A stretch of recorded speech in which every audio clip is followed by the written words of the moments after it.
La porte est ouverte.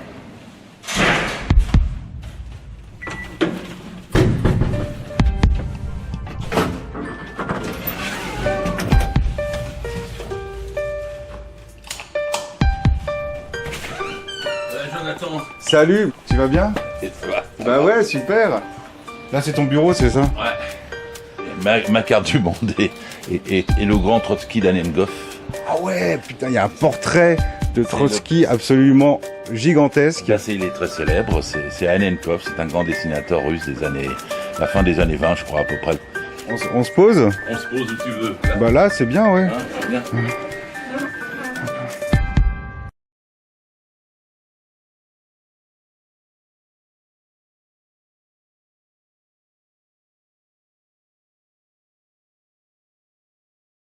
Gérard Filoche, j'ai en face de moi un homme heureux. Ça faisait des années que tu lançais des appels à corps perdu pour l'union de la gauche. Et là, aujourd'hui, maintenant que l'union se fait derrière Mélenchon, t'as l'air absolument ravi. Ah oui, je suis réjoui, vous pouvez pas savoir, de l'unité. Ça prouve une certaine théorie politique. La gauche, les gens en parlent, mais la gauche, c'est d'abord le salariat, c'est d'abord une classe sociale. C'est 88% des actifs. C'est ceux qui n'ont que leur force de travail à vendre, qui sont exploités, et c'est ceux qui produisent toutes les richesses et n'en reçoivent pas la part qu'ils méritent. Et quelque part, toutes les nuances de la gauche, c'est 50 nuances de la gauche, elles expriment ce salariat, qui lui-même est pluriel. Il y a toutes les idées dans le salariat, fort heureusement. Mais il y a un point commun, c'est qu'il est exploité, et parce qu'il est exploité, il a intérêt à renverser le capitalisme. La CFDT fait partie, moi j'ai beaucoup de polémiques avec Laurent Berger évidemment, mais la CFDT fait partie du syndicalisme qui représente une partie du salariat avec ses 600 000 adhérents. Et quelque part, les plus droitiers du PS, à la Hollande, à la Le Foll aujourd'hui ou à la Delga, ils ont comme base une partie de la CFDT. C'est pas des gens qui représentent que des bourgeois. De toute façon, j'analyse le Parti socialiste comme un parti ouvrier bourgeois. Souvent, ça fait rire les gens. C'est une expression à Lénine. Hein. C'est l'idée que le haut de l'appareil du parti a la tête dans les institutions et bénéficie des prébendes, bien sûr. Et il a les pieds dans la glaise, dans le salariat. Et s'il perd le contact avec la salariat, ceux qui ont la tête dans les institutions, ils sont plus rien. Si vous voulez comprendre la direction du Parti socialiste, c'est comme ça. Et donc, ça, je ne dis pas qu'il change de nature, parce que Olivier Faure est à sa tête et il l'a fait reprendre un virage à gauche et réintégrer la gauche. Oui, parce que ça faisait longtemps quand même que le Parti socialiste avait rompu avec le salariat, avait rompu avec les classes populaires, et toi-même, t'as été exclu du PS il y a quelques années, et... Je peux corriger? Ça fait pas si longtemps que ça. Jospin, c'était il y a 20 ans. La loi sur les 35 heures reste la loi la plus avancée au monde en réduction du temps de travail. La deuxième chose, j'ai jamais été exclu du PS, ils n'ont jamais réussi. Et nous sommes partis parce qu'ils empêchaient que je dépose une motion au congrès suivant, qui était à l'époque celui d'Aubervilliers, pour tirer le bilan de Hollande. Eh ben, ils auraient mieux fait d'écouter ma motion, parce que maintenant, le bilan de Hollande, ils l'ont tiré à toute vitesse. Et Hollande, maintenant, pleure. Vous avez vu, il a un problème pour son siège à Tulle, il sait pas s'il va s'en aller ou pas avec Delga, Le Foll propose une réunion de scission le 16 juillet prochain, Delafosse à Montpellier dit que jamais il soutiendra la gauche unie, Hidalgo dit je suis contre l'accord mais je m'y opposerai pas, et ils sont tous divisés sur la façon de procéder face à l'accord qui vient d'être signé quand même par 167 voix à 101 cette nuit. Et il est bon que cet accord soit comme ça, et c'est normal que eux, qui sont les nouveaux dissidents, les nouveaux frondeurs, c'est à front renversé, hein, il est normal que ils soient rejetés dans la minorité. Ils ont tellement fait de mal à la gauche, ils ont tellement divisé, y compris le Parti socialiste, que c'est normal que ce soit leur tour d'être minoritaire, et c'est une bonne nouvelle pour tout le salariat. Alors, l'objectif de l'accord, c'est Mélenchon Premier ministre. Mélenchon Premier ministre, qu'est-ce que c'est? C'est un slogan de communication hyper efficace, ou tu penses que c'est une possibilité, il y a une vraie possibilité que la gauche unie obtienne une majorité aux législatives? Mais il y a une vraie possibilité que la gauche unie obtienne une majorité aux législatives, évidemment. C'est-à-dire qu'avec un seul candidat de gauche par circonscription, dans plus de 400 des cas sur 577, on est en tête le 12 juin au soir. Ça ne veut pas dire qu'on gagne partout le 19. Mais on est en tête le 12 juin au soir. Et ça change la donne par rapport... Vous avez regardé, moi, RN se dispute avec R, là, Zemmour contre Le Pen, dans leur coin, grand mal leur face. La deuxième chose, c'est que... Alors l'autre, là, il repince à LREM en Renaissance. L'autre s'appelle Horizon. Le troisième, je sais plus quoi. Mais enfin, on a quand même LREM, R, LR, Horizon... enfin tout ça, c'est des groupes de droite. Ils sont toujours drôles parce qu'ils attaquent la gauche quand elle est désunie et ils l'attaquent aussi quand elle est unie. Mais là, ils sont désunis et c'est nous qui sommes unis. Donc ça change la donne pour l'élection. Alors est-ce que après qu'est-ce qu'il faut en tirer? C'est qu'il faut un gouvernement rouge, rose, vert. Il faut un gouvernement EELV, PS, PC, LFI. Et comme LFI est au terme de la présidentielle la plus forte représentation, il est normal que l'Assemblée majoritairement à gauche se dégage pour lui donner le poste de Premier ministre. Et donc c'est Jean-Luc Mélenchon. Et donc à partir de là, on travaille collectivement avec une gauche, j'allais dire pas seulement verticale, mais horizontale, avec une Assemblée qui devra travailler ensemble sur toutes les revendications. Moi j'ai vu que il disait qu'il allait y avoir des sanctions dans le Code du travail contre les entreprises qui ne feraient pas l'égalité salariale femmes-hommes. Ça faisait 25 ans que je m'étais battu. Parce que l'égalité salariale femmes-hommes, tout le monde est d'accord en principe, hein. Sauf qu'il n'y a pas de sanction. Alors ça se fait jamais quand il n'y a pas de sanction. Si vous dites aujourd'hui l'inspecteur du travail pourra saisir le juge qui en référé fera payer au patron de très lourdes amendes si dans les 6 mois il s'est pas mis à jour, je vous jure qu'en 6 mois vous faites l'égalité salariale femmes-hommes. Alors que ça fait 30 ans qu'on en parle sans la faire. Je suis content que ce soit dedans. Hein. J'écrivais là des articles sur la retraite à 60 et 65 ans. C'est une telle aberration. Quand on a 25% de jeunes au chômage, et qu'on dit qu'il n'y a pas de travail pour eux, de donner ou de vouloir imposer du travail à ceux qui sont entre 62 et 65 ans. Quand même, faut pas charrier, quoi. 60-65 ans, c'est les plus belles années de la retraite. C'est les plus dures années au travail. Et pour un égoutier dont l'espérance de vie est de 58 ans, il y a 25% des salariés les plus pauvres qui ne peuvent pas avoir de retraite, ils meurent avant. Bon. Il n'y a pas de problème financier pour la retraite à 60 ans. Il n'y en a pas. Et puis même s'il y en avait un petit peu, un ajustement de 0,01, 0,2% des cotisations réglerait le problème tout de suite. Ça fait 30 ans qu'ils n'ont pas augmenté les cotisations sociales et que le patronat refuse et bloque les salaires bruts et nets. Donc en vérité, si on augmente les salaires avec un SMIC à, moi je le dis en brut, 1800 €, on va sauvegarder ça. Parce que sinon avec Macron, lui il veut supprimer les cotisations sociales. Il veut continuer la casse du chômage pour envoyer les gens faire auto-entrepreneurs, vendre des crêpes ou pédaler pour Deliveroo. Il veut faire la casse il veut une société post-salariale. Hein, c'est-à-dire contre les droits du salariat.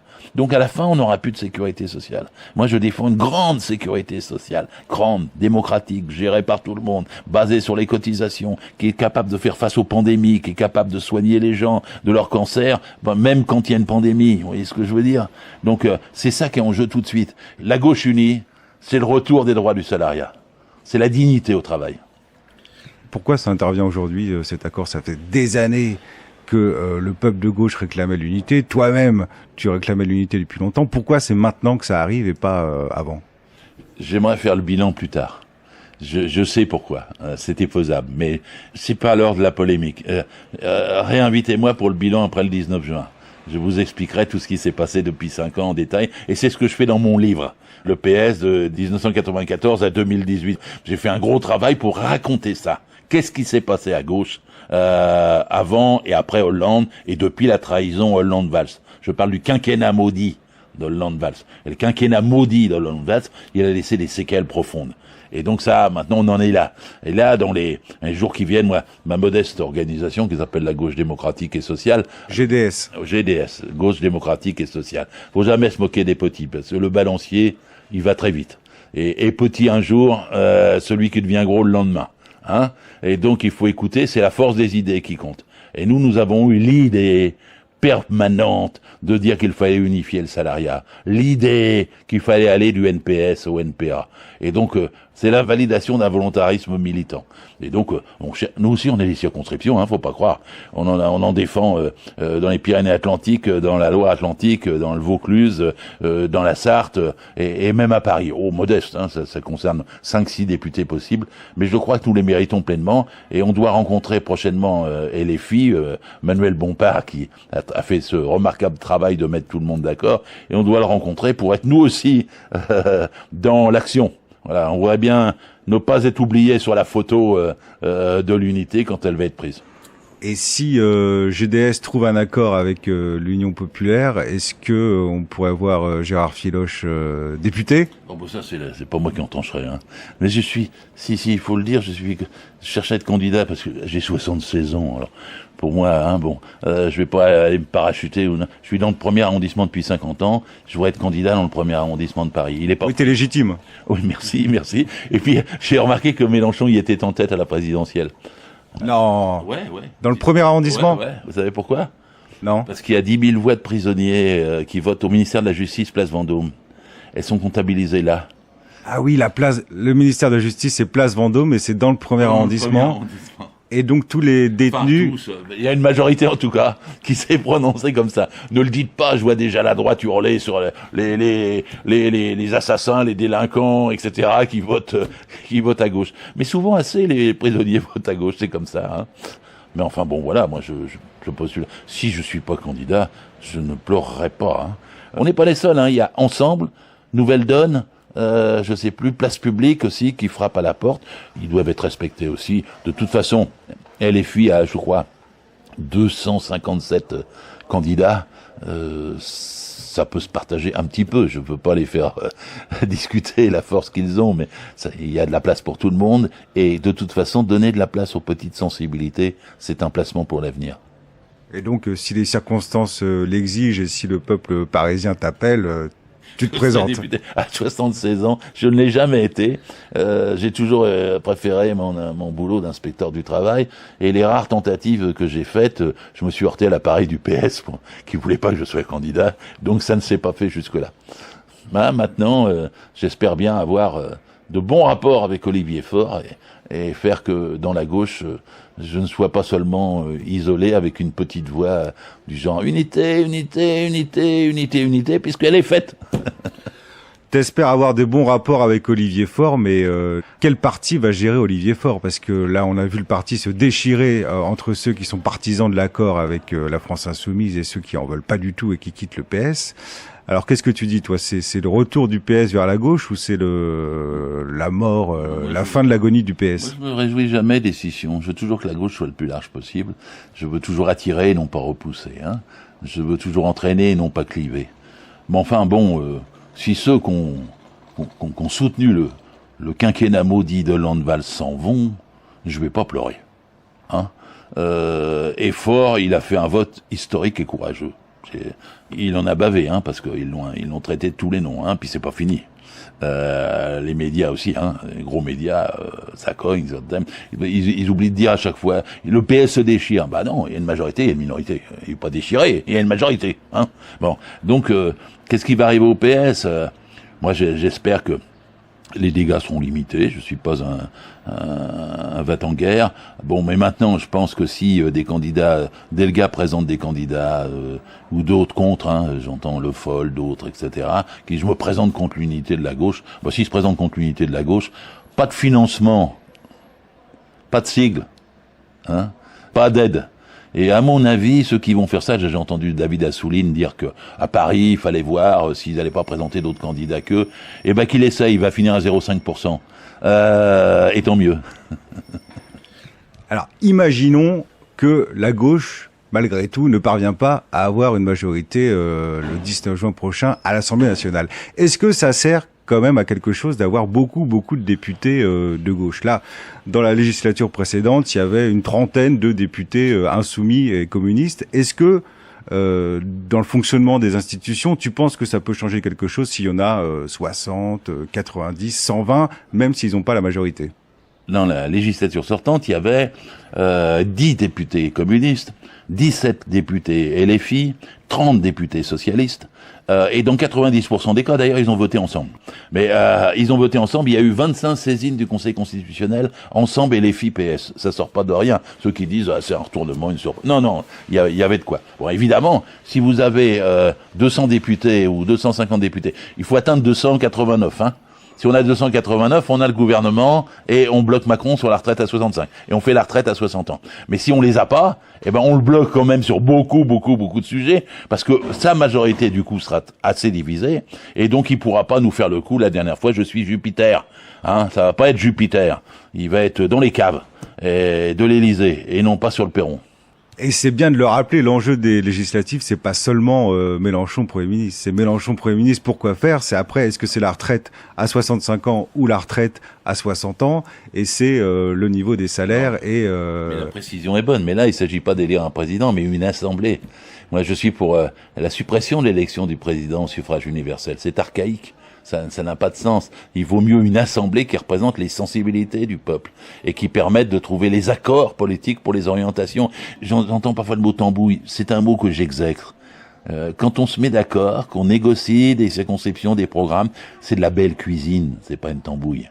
Et la politique, elle cherche à avoir des mets qui soient attirants, qui soient propres et bons. Et donc, se faire des accords, négocier, discuter pour arriver à une majorité, c'est beaucoup plus riche, en plus, dans l'application des lois après. Parce que quand vous avez une adhésion, quand vous avez convaincu, quand vous avez rassemblé, les lois sont meilleures pour la majorité du peuple, la majorité des salariés. Et donc, les gens qui avaient plus d'espoir, je voudrais leur dire, il y en a à nouveau un petit. Je bluffe pas, je dis pas que c'est gagné, mais vous avez à nouveau un espoir. Sans unité, il n'y avait aucune chance. Maintenant, il y a une chance. Alors saisissez-la le 12 juin et le 19 juin. Votez. Alors, NUPES, nouvelle unité populaire, écologique et sociale. On termine par le beau mot social. Tout y est pour nous, hein. Et en même temps, il y a le respect de chaque sensibilité, chaque diversité. Jean-Luc Mélenchon a parlé de fédération, et même une fois de confédération. L'important, c'est, comme disait Jaurès, que chacun soit respecté dans son identité antérieure. Et c'est ce qu'il avait fait au Congrès du Globe.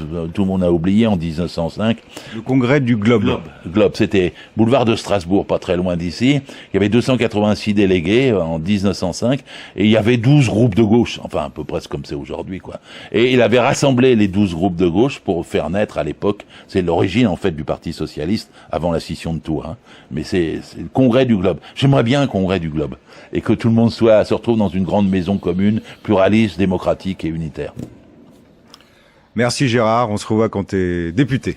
Ouais.